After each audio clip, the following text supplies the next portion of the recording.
नमस्कार, मैं हूं आपके साथ अनुष्का राय और आप देख रहे हैं एमपी फर्स्ट न्यूज।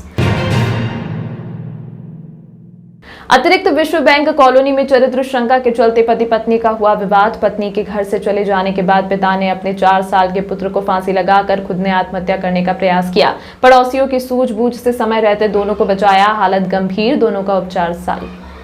चिमनगंज थाना क्षेत्र के अतिरिक्त विश्व बैंक कॉलोनी में एक दिल दहलाने वाला हादसा सामने आया है। दरअसल मामला पति पत्नी के विवाद का है। पत्नी की चरित्र शंका के चलते पति पत्नी के बीच आए दिन विवाद होता है। एक कल विवाद अचानक बढ़ गया। इसके बाद पत्नी घर छोड़कर चली गई। पत्नी के घर से चले जाने के बाद गुस्से में पति आकाश ने अपने 4 साल के पुत्र जिगर को फांसी के फंदे पर लटकाया और खुद भी फंदे पर लटक गया। लेकिन कहते हैं जाको राखी साइया मार सके न कोई। आसपास के लोगों को इस बात का पता चला था कि आकाश और उसकी पत्नी के बीच आए दिन झगड़ा होते रहते हैं। जैसे ही आकाश की पत्नी घर छोड़कर गई तो आसपास के लोगों ने घर पर आकाश से बात करना चाहिए। कैसे वे लोग घर पहुंचे तो आकाश अपने 4 साल के बेटे के साथ फांसी के फंदे पर लटका हुआ था। उन्होंने तत्काल पुलिस को सूचना दी और पुलिस भी तत्काल मौके पर पहुंची और दोनों को फंदे से उतारा। दोनों की हालत नाजुक बताई जा रही है। 4 साल के बच्चे जिगर को चरक अस्पताल में भर्ती कराया गया है, जहां उसकी हालत फिलहाल सामान्य है। डॉक्टर ने बताया कि जब उसे अस्पताल लाया गया था तब उसकी ऑक्सीजन लेवल कम हो चुकी थी। वहीं पिता आकाश का उपचार आरडी अस्पताल में चल रहा है। वहीं मामले में चिमनगंज थाना पुलिस ने पिता और पुत्र के होश में आने के बाद कार्रवाई की बात कही है। फिलहाल आकाश की पत्नी की तलाश पुलिस कर रही है। झगड़ा चल रहा था रात को, तो पत्नी चली गई उसके मायके। तो मतलब कि बाप बेटे दोनों ने फांसी लगाती, तो अभी हॉस्पिटल में हैं। वो आडी गाड़ी में हैं सर, ये चरक भवन में। क्या कारण था दोनों को कहीं के लिए हुआ था? वो मतलब कि दूसरों से बात करती, इस वजह से सब मतलब कि पति ने फांसी लगाई। इनके 8 साल हो गए सर। 8 से मतलब कि 7 या 8 साल हो गए सर। कहाँ पर लगी फांसी? सर घर पे ही लगी थी। ऊपर ही हैगा मकान, क्लिनिक हैगा, क्लिनिक के अंदर लगी थी। कौन सी जगह पर? वे अतिरिक्त विश्व बैंक कॉलोनी। वहाँ पे रहते हैं? हाँ सर। क्या काम करते हैं? ये दांत बनाते हैं सर। हाँ, दांत बनाते हैं। और तो गाड़ी चलती रहती है इनकी, हर 8-15 दिन में चलती है। आपको किधर सूचना लगी? आप कहाँ पर रहते थे? मतलब हम घर के सामने ही रहते, तो मतलब कि आवाज़ आ रही, तो हम देखने उठे थे कि कौन लड़ रही है, तो इसलिए हम गए दौड़ लगा के। अब इनको बच्चे को और इनके पिताजी को कौन लेकर आया अस्पताल में? सर हम ही लेके आए अस्पताल। बच्चे को तो पुलिस वाले लेके आए और पिताजी को हम लेके आए। कितनी बजे की बात है? ये सर 12:30 बजे की बात है। क्या नाम है इनके पिताजी का? आकाश बैरागी। इस बच्चे का जिगर बैरागी। क्या उम्र? उनकी 27 है और बच्चे की 4 साल है सर। क्या नाम है आपका? विद्या बैरागी। कौन सा थाना क्षेत्र का मामला? सर कौन थाना क्षेत्र का मामला? चिमनगंज। बच्चा रात में 30 तारीख की रात में 1:30 बजे करीब भर्ती हुआ था। सीधे आया था हमारी मेन सिविल हॉस्पिटल की कैजुअलिटी में। वहाँ उस समय उसकी कंडीशन अच्छी नहीं थी, कंडीशन बहुत ख़राब थी। उसका ऑक्सीजन लेवल 70% था और वहाँ उन्होंने फर्स्ट एड दे के और हमारे पीडियाट्रिक डिपार्टमेंट में चरक हॉस्पिटल में उसको रेफ़र कर दिया था। चरक हॉस्पिटल में तभी से बच्चा उपचाररत है। उसकी गर्दन के आसपास जो है वो चारों तरफ निशान है, लिगेचर बोलते हैं जिसको, फांसी के उसका। और अभी उसका ऑक्सीजन लेवल 97% आ गया है और अभी बच्चा फिर भी थोड़ा उतना स्वस्थ नहीं है जितना होना चाहिए। बराबर इलाज चल रहा है, जांचें चल रही हैं और सभी जो ज़रूरत है उन फैकल्टीज़ के द्वारा उनको दिखाया गया है। पूरी कोशिश चल रही है कि बच्चा जल्दी स्वस्थ हो जाए। मैं डॉक्टर निधि जैन, आरएमओ चरक। ठंड को देखते ही जिला प्रशासन व निगम प्रशासन हुआ अलर्ट। अटल रेन बसेरों ने मजदूरी वर्ग, बाहरी मुसाफिर और निराश्रित लोगों ने रेन बसेरे में ले रहे पनाह। यहाँ सोने के लिए पलंग, ओढ़ने के कंबल, शरीर को तापमान के लिए अलाव और सुबह और शाम गर्मा गर्म चाय। कड़कड़ाके की ठंड से बचाव के लिए उज्जैन जिला प्रशासन और नगर निगम की टीम ने रैन बसेरों में सर्व सुविधा उपलब्ध करा दी है। जो भी बाहर से या उज्जैन में मजदूरी करने वाले बेघर लोग हैं वह रात अटल रैन बसेरे में गुजारते हैं। अटल रैन बसेरे में ओढ़ने के लिए कंबल, सोने के लिए पलंग, नहाने के लिए गर्म पानी, सुबह और शाम को नियमित रूप से चाय और अधिक ठंड पड़ने पर तापने के लिए अलाव की व्यवस्था भी की गई है। हमारी टीम ने कड़ाके की ठंड में अटल रैन बसेरा का जायजा लिया और लोगों से बातचीत की। लोगों ने बताया कि अटल रैन बसेरे की हालत एकदम सही है।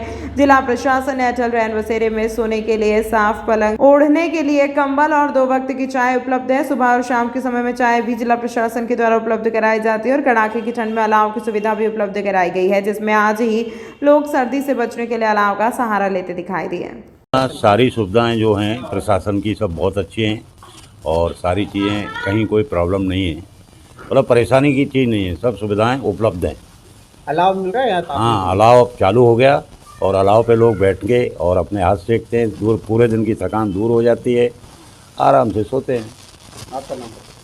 सब बहुत बढ़िया है महाराज जी। यहाँ ठंड से बचने के सारी सुविधाएं उपलब्ध हैं और प्रदेश में आदमी को क्या चाहिए, ठंड से बचाव। अभी इतनी कड़ाके की ठंड शुरू हो गई है, अब इतना बढ़िया बिस्तर, गर्म कपड़े, अलाव हाथ सेकने के लिए कोई चीज़ का कमी नहीं, बहुत अच्छा सुविधा है यहाँ हमारा। जिला प्रशासन को क्या कहेंगे आप? जिला प्रशासन हम धन्यवाद देंगे प्रभु, अपने तरफ बहुत धन्यवाद उनको देंगे कि इतना गरीबों के लिए, मजदूरों के लिए, निराश्रितों के लिए इतना आश्रित मतलब स्थल बनाया गया है, बहुत अच्छा है। आपका नाम बताओ। महिदपुर तहसील में रहने वाले एक किसान के साथ उज्जैन में एटीएम से पैसे निकालने के बाद ठगी का मामला सामने आया है, जिसमें दुकान संचालक पर आरोप लगाए गए हैं। तो वहीं दुकान संचालक ने सीसीटीवी फुटेज देखकर अज्ञात युवा पर और आरोप लगाए हैं। मामले में पुलिस जांच कर रही है। दरअसल यह मामला 3 दिन पुराना है, जब महिदपुर तहसील से एक किसान पानी के पाइप खरीदने के लिए उज्जैन पहुंचा था, जहां उसने 15,600 रुपए में केबल खरीदी। लेकिन किसान के पास इतना कैश में नहीं होने के कारण उसने दुकानदार से एटीएम से पैसे निकालने की बात कही। ग्रामीण किसान को एटीएम चलाना नहीं आता था, इसके लिए सहयोग करने के लिए दुकान पर काम करने वाला युवक उनके साथ चला गया। 2 एटीएम बदलने के बाद किसको एटीएम से पैसे मिल गए, लेकिन उसके बाद पीछे खड़े एक अज्ञात युवक ने चालाकी से किसान के एटीएम का पिन जानकर एटीएम से पैसा निकालना शुरू कर दिए। करीब 40,000 रुपए किसान के खाते से निकल गए हैं, जिसको लेकर किसान ने पुलिस कंट्रोल रूम में इस बात की शिकायत की है। वहीं दुकानदार से भी सीसीटीवी फुटेज निकलवा कर अपना पक्ष रखा है। किसान दुकानदार पर आरोप लगा रहा है और दुकानदार का कहना है कि किसी अज्ञात व्यक्ति ने ही इस घटना को अंजाम दिया है। अब देखना यह होगा कि पुलिस आखिर एटीएम से पैसे निकालने वाले आरोपी को कब पकड़ती है और इस बात का खुलासा करती है। क्या हादसा हुआ? मैं बागले से आया हूँ और नई सड़क पे आया उज्जैन सामान खरीदने के लिए, और अपने को नई सड़क पे खरीदना है तो मेरे केविन डोरी लेने को, केविन डोरी 15,600 की बनी, तो मेरे घर नगद पैसे हुए नहीं थे। तो उसने किया, मैंने किया कि यार कुछ नगद पैसे मेरे पास में है ही नहीं, तो कुछ एटीएम होए तो उसके निकाल के आपको दे दूँ मैं, तो निकाल के दे दूँ। तो उसने किया कि भैया के छोरे को ले जा, तो एटीएम में दिखा देगा तेरे को न, वो पैसे निकाल के तू मेरे को दे देना। ठीक है, तो वहाँ पे गए हम दूसरा एटीएम पे, उसकी दुकान के बाजू में कोई एटीएम था, वहाँ पे गए थे। तो वहाँ गया था तो उसने मतलब कि किया, उसने एटीएम लगाया। एटीएम के यार इधर तो 100 के न 200 के न 500 निकलेगा, ज़्यादा निकलेगा ही नहीं, तो अपने कहाँ तक निकालेंगे, 15-16 हज़ार निकालना। तो फिर वहाँ से हम वापस लौट गया।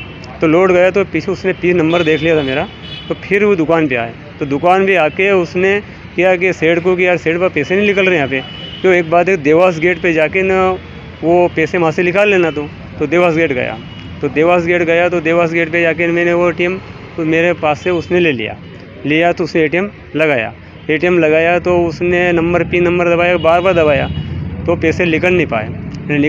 तो फिर क्या, तेरे पैसे निकलेगा नहीं, कि वापस दुकान पे आए। तो दुकान पे आया तो उसने मतलब बाहर आके एटीएम दिया, तो एटीएम मैंने देखा नहीं कि वो मेरा एटीएम है कि जिसका का, ऐसा एसबीआई का एटीएम मेरा भी था और उसके भी पास भी था। तो एसबीआई का एटीएम क्या मालूम, मैं घर जाके पता किया तो यह एटीएम मेरा नहीं निकला, उसका निकला। तो ये फर्जी एटीएम मेरे को दे दिया और मेरा एटीएम उससे ले लिया और मेरे पैसे निकले। तो मेरे मोबाइल में मैसेज भी आया था। कितने रुपए निकालने के आपका एटीएम? उससे मैं 40,000 रुपये निकाले और 14,000 का सामान खरीदा था उसने। तो ये ऑर्डर पे मतलब हमारे को फिर घर जाके हमने फ़ोन किया, मेरे भतीजे भंवर सिंह ने 1,424 रुपये निकाले। आपका अकाउंट से निकले? हमारे अकाउंट से निकले, वो उसके मेरे एस्टीमेट भी है। आपने दुकानदार को बोला, क्या बोल रहे हैं? वो दुकानदार बोला तो उसने किया कि भैया सुबह आ जाओ। तो मेरे भतीजे ने फ़ोन किया, मैं घर पे गया तो मैं एटीएम देखा तो एटीएम चेंज निकला। फिर मेरे भतीजे ने फ़ोन किया, भंवर सिंह का नाम है, उसने किया कि बोले तेरे सुबह 11 बजे पैसे मैं दे दूँगा। जब घबराने से क्या मतलब है, तेरे को तुम आ जाओ तो तुम्हारे को मैं 11 बजे पैसे तेरे लिख ले है तो मैं दे दूँगा, सेठ ने बोला। तो हम 11 बजे बाद में हम आए तो बोले उसने कि यार तू पासबुक लेके आया, तो मैंने कि मैं पासबुक मेरे पास में लेके आया हूँ मैं। तो चलो, तो SBI बैंक उसकी दुकान के पास में सामने खड़ी था। फिर बात सुनो, फिर उसके ये आवेदन देने को आया, सर मेरे सुविधा मेरे पैसे निकालने की कोशिश करें सर, मैं बहुत गरीब आदमी हूँ सर, मतलब मेरे ATM भी उसके पास में मेरा, और उसने फर्जी ATM मेरे को दे दिया। लड़का जो दुकान पे काम करता है उसका नाम उसका नाम इसमें ना मैं थाने में इसकी इसके रिपोर्ट अभी लिखाई नहीं है सर, आपके पास आया हूँ मैं। क्या नाम है आपका? मैं राम सिंह मेरा नाम है, कहाँ पर रहते हो? बागला, गांव बागला, तहसील मैथपुर, जिला उज्जैन। सिंह जी मेरे यहाँ केबल लेने आए और उनके पास नकद पैसे नहीं थे, तो उन्होंने मेरे से आग्रह करा कि आप किसी व्यक्ति को भेज दीजिए ATM कार्ड पे। ATM मशीन नहीं देखी है, तो मैंने पीछे ATM मशीन पे भेज दिया था, तो वहाँ से उनके पैसे नहीं निकले, तो वह देवास गेट की ATM मशीन पे ले गए, वहाँ पे भी उनके पैसे नहीं निकले, वो वापस यहाँ आ गए और बाद में उनके मशीन पैसे ATM में से कटने लगे। अब वो कहाँ गए उसकी हमें जानकारी नहीं है। कौन गया था आपके दुकान? क्या कुछ उन्होंने खरीदा था आपके यहाँ? तो हमारे यहाँ से केबल की बात तो 12 बजे करके गए थे और फिर शाम को लेने आए थे। कितने की केबल खरीदी? 1500-600 की थी केबल, और उनके पास पैसे नहीं थे, तो उन्होंने बोला कि किसी को हमारे साथ भेज दो, तो मैंने हमारे बालक को भेज दिया उनके साथ। कहाँ कहाँ गए थे ये पीछे ATM है, यहाँ पर गए थे गली में, और एक देवास गेट SBI के बैंक ATM में गए थे। कौन बात गया था? सुमित सिसोदिया। इसके बाद भी कहीं और गए थे आपने? कुछ और भी जानकारी निकाली? क्या कुछ जानकारी सामने? नहीं, वो जब आए थे ना, ये दोनों साथ में आए थे और मेरे यहाँ कैमरे लगे हुए, दोनों यहीं पे खड़े हुए थे और उनके पैसे कट रहे थे उस समय, दोनों यहीं पे थे साथ में, और उस समय उनके पैसे कटना चालू हो गए थे। दोनों बालक, दोनों जने यहीं थे उस समय। दूसरे शोरूम पे भी गए आपने जानकारी? हाँ, वो जो ATM से पैसे निकाले उस व्यक्ति के पीछे खड़ा था, वो बाद में इन्हीं के कार्ड से क्रोमा में खरीदारी करते हुए देखा गया। आपका नाम बताइए। मेरा नाम Shankar बनवारे।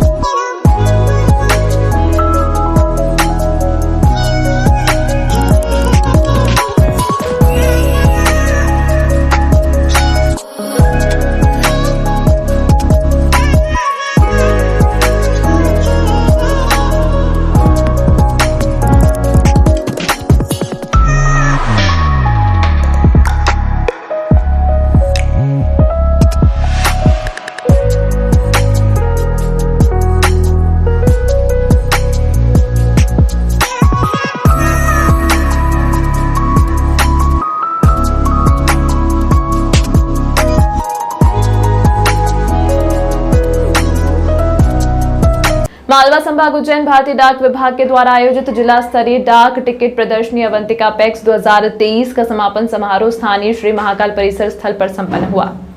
Shri KS Pawar deputy superintendent ने जानकारी देते हुए बताया कि कार्यक्रम के मुख्य अतिथि श्री प्रवीण श्रीवास्तव, सहायक निदेशक क्षेत्रीय कार्यालय इंदौर, वशिष्ठ अतिथि श्री अजय कुमार सिंह, सहायक कमिश्नर भविष्य निधि संगठन प्रवर अधीक्षक डाकघर श्री SK ठाकरे की अध्यक्षता में संपन्न हुआ। इस डाक टिकट प्रदर्शनी को शहर के विभिन्न स्कूलों के छात्र छात्रा, गणमान्य नागरिक, शिक्षकगण द्वारा प्रदर्शनी को निहारा गया। प्रदर्शनी स्थल पर आए सभी छात्र छात्राओं को उपहार प्रदान किया गया, साथ ही विशेष लकी ड्रॉ का आयोजन कर उसके उपहार भी प्रदान किए गए। प्रदर्शनी में स्पॉट क्विज का आयोजन श्री शांतनु श्रीवास्तव के द्वारा किया गया।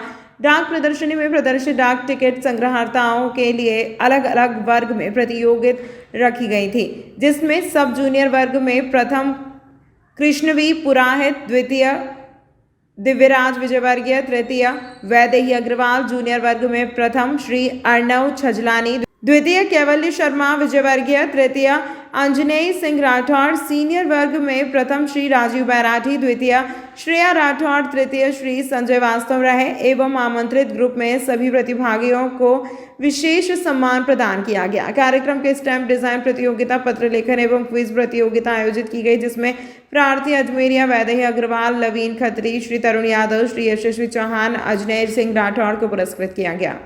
दिलाश्री प्रदर्शनी थी जिसका आज समापन हुआ है। इसमें मुख्य अतिथि Shri AK Singh, joint commissioner provident fund के थे। इसमें सभी प्रतियोगिता वालों को जिन्होंने अवार्ड जीते हैं उनको पुरस्कार दिए गए हैं। पुरस्कार में ट्रॉफी और साथ में एक सर्टिफिकेट दिया गया है। हर वर्ग, कई वर्ग थे, 5 से 8 साल के, 8 से 12 साल के, 12 से 18 साल बच्चों के अलग अलग वर्ग थे। उसमें जिन्होंने भी फर्स्ट सेकंड थर्ड प्राइज जीते हैं, लाइक क्विज कंपटीशन था, पेंटिंग कंपटीशन था, लेटर राइटिंग कंपटीशन था, सबको प्राइज दिए गए हैं और सर्टिफिकेट दिए गए हैं। उसके अलावा जो बाकी और लोगों को भी कुछ न कुछ प्राइज दिया गया है। ग्राम बासिया में खेत पर रास्ते की बात को लेकर चल रहे पुराने विवाद को लेकर आरोपियों ने पिता और पुत्र पर किया जानलेवा हमला। घायलों का जिला अस्पताल में उपचार जारी, पिता की हालत गंभीर। बड़ागांव थाना क्षेत्र के ग्राम बासिया में पिछले 4 सालों से खेत पर जाने के लिए रास्ते की बात को लेकर विवाद चल रहा था। फरियादी पक्ष द्वारा कोर्ट में कैसे लगाया गया था, कोर्ट द्वारा भी फरियादी के पक्ष में ही आदेश दिए गए थे। इसी बात को नाराज आरोपियों ने पिता और पुत्र पर जानलेवा हमला कर दिया। मामले में दोनों घायल हुए हैं, जिसमें पिता की हालत गंभीर बताई जा रही है। दोनों का उपचार शासकीय अस्पताल में चल रहा है। पुत्र ने जानकारी देते हुए बताया कि आरोपियों ने रास्ते में रोककर कुल्हाड़ी और चाकू से हमला किया। आरोपी के खिलाफ विभिन्न धाराओं में प्रकरण दर्ज कर मामले की जांच शुरू कर दी है। रास्ते का केस चल रहा था 4 साल से। रास्ते का केस हम जीत चुके हैं। उसके बाद हम खेत पर जा रहे थे। हमको एक अकेला देख के जान से मारने की धमकी दी पहले पापा को। मैं आधे रास्ते में चला गया था। जब पापा के साथ झूमा झटकी हुई तो मैं एकदम दौड़ के गया। 2 लोगों ने मुझे पकड़ के, तीसरे ने कुराड़ी की मार दी और उन दोनों को छोड़ के मेरे को चाकू से हमला करा और लठ से मारे मेरे को। मेरे पापा पर भी चाकू से हमला हुआ। इस बात की रिपोर्ट हमने बड़ागांव थाने में लिखवाई थी। वो कुराड़ी भी वहीं पे जमा कर। कितने लोगों ने हमला करा आपके ऊपर? कितने लोग घायल हुए आपके? 2 लोग घायल हुए और 3 लोगों ने हमारे को हमला करा। क्या नाम है उनका? कहाँ रहते हो? बादशाह रहते हैं वो। इसमें से एक का नाम अल्ताफ था, एक का नाम इदरीस था और एक का नाम सुहेल था। अच्छा। कौन से गांव में विवाद हुआ? बादशाह, नलखेड़ा तहसील, आगर जिला। क्या नाम है आपका? कहाँ पर रिपोर्ट लिखाई? बड़ागांव थाने में लिखवाई थी। विधानसभा चुनाव में सरकारी अधिकारियों और कर्मचारियों द्वारा डाले गए पोस्टल बैलेट 2 दिसंबर को जिला कोषालय के स्ट्रांग रूम से अस्थायी स्ट्रांग रूम में शिफ्ट किए जाएंगे। विधानसभा निर्वाचन 2023 के अंतर्गत निर्वाचन आयोग के निर्देशानुसार मतगणना इंदौर रोड स्थित शासकीय इंजीनियरिंग महाविद्यालय में 3 दिसंबर को प्रातः 8 बजे से प्रारंभ होगी। मतगणना के पूर्व पोस्टल बैलेट की मतगणना होगी। मतगणना के 1 दिवस पूर्व शनिवार 2 दिसंबर को अपराह्न 3 बजे जिला कोषालय के डबल लॉक में रखे स्ट्रांग रूम में सुरक्षित रूप से पोस्टल बैलेट को शासकीय इंजीनियरिंग कॉलेज में एक अस्थायी रूप से बनाए गए स्ट्रांग रूम में रखे जाएंगे। कलेक्टर एवं जिला निर्वाचन अधिकारी कुमार पुरुषोत्तम ने इस संबंध में जिले की 7 विधानसभा निर्वाचन क्षेत्रों के रिटर्निंग ऑफिसरों को निर्देश दिए हैं कि वे इसके लिए इस प्रक्रिया के दौरान अभ्यर्थियों, उनके निर्वाचन अभिकर्ताओं को लिखित में अनिवार्य रूप से सूचना दी जाए। जिला स्ट्रांग रूम से अस्थायी स्ट्रांग रूम तक पोस्टल बैलेट ले जाने की प्रक्रिया के दौरान फोटो एवं वीडियोग्राफी अनिवार्य की जाएगी तथा पुलिस बल के साथ एक स्थान से दूसरे स्थान पोस्टल बैलेट ले जाएंगे। अभ्यर्थी या उनके निर्वाचन अभिकर्ता उक्त संपूर्ण प्रक्रिया का अवलोकन कर सकेंगे। शासकीय इंजीनियरिंग कॉलेज में पोस्टल बैलेट के स्ट्रांग रूम का अभ्यर्थी निर्वाचन अभिकर्ताओं के समक्ष जिला कोषालय के स्ट्रांग रूम को खोलते समय और अस्थायी स्ट्रांग रूम को सील किया जाएगा। इसी तरह अभ्यर्थी या उनके अभिकर्ताओं की उपस्थिति में 3 दिसंबर को प्रातः वास्तविक मतगणना के पूर्व अस्थायी स्ट्रांग रूम को खोला जाकर वहां से उनकी उपस्थिति में रखे डाक मतपत्रों को मतगणना कक्षों की टेबलों तक ले जाया जाएगा। मतपत्र अभी हमारे यहाँ ट्रेजरी जो है कलेक्ट्रेट का, उसमें रखा हुआ है। वो भी एक स्ट्रांग रूम है।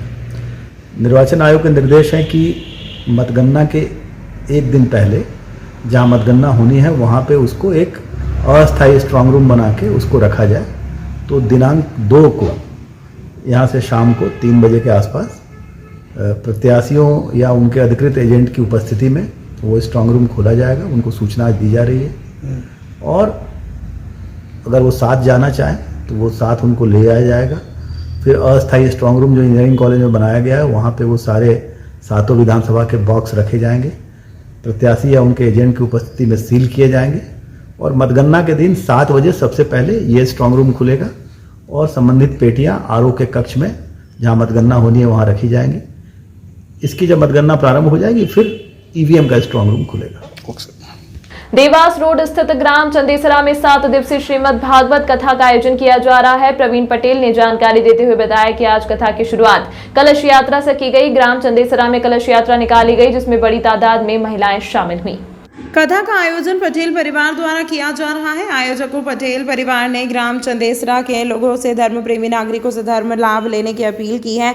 कथा 30 नवंबर से 6 दिसंबर तक ग्राम चंदेसरा में आयोजित श्रीमद् भागवत कथा मालवा माटी के युवा संत पंडित अर्जुन गौतम के श्रीमुख से आयोजित कथा दोपहर 12 से 3 बजे तक होगी। कथा के समापन पर विशाल भंडारे का आयोजन भी 6 दिसंबर को किया जाएगा। इस मौके पर जगदीश चंद्र पटेल, राधेश्याम पटेल, मनोहर पटेल, नरेंद्र पटेल, प्रवीण पटेल आदि लोग उपस्थित थे।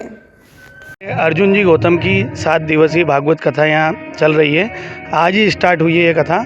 आज सुबह में कलश यात्रा निकाली गई सुबह और उसके बाद में कथा शुरुआत हुई है और ये कथा 6 तारीख तक चलेगी। ये कथा समय है 12 से 3 बजे का। क्या कुछ विशेष रहेगा इन 7 दिवसीय में? हर्षोल्लास के साथ में कृष्ण जन्मोत्सव भी मनेगा, रुक्मणी विवाह होगा और धार्मिक श्रोतागण जो आएंगे वो कथा का श्रवण करेंगे। समापन पे क्या कुछ? समापन पे 6 तारीख की शाम को भंडारा रखा गया है, तो उसमें भी श्रद्धालु आएंगे और भंडारे का लाभ उठाएंगे। चंदेसरा गाँव है की तरफ से आयोजन हो रहा है चंदेसरा में। प्रवीण पटेल। इस अंक में फिलहाल इतना ही। अगले अंक में आपसे फिर होगी मुलाकात। तब तक के लिए नमस्कार।